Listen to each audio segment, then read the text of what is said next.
What's good, everybody? I'm going to show you guys a quick way on how to download your Twitter audio.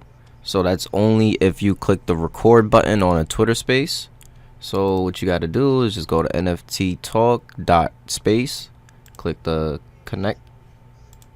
Don't sign in with the MetaMask. Authorize with your Twitter. Authorize the app. You'll get sent to this page. Click the My Spaces section on the left side.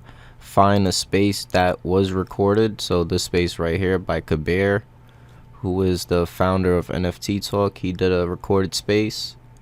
You can play it or download it. So I'm downloading it. It's 75 megabytes.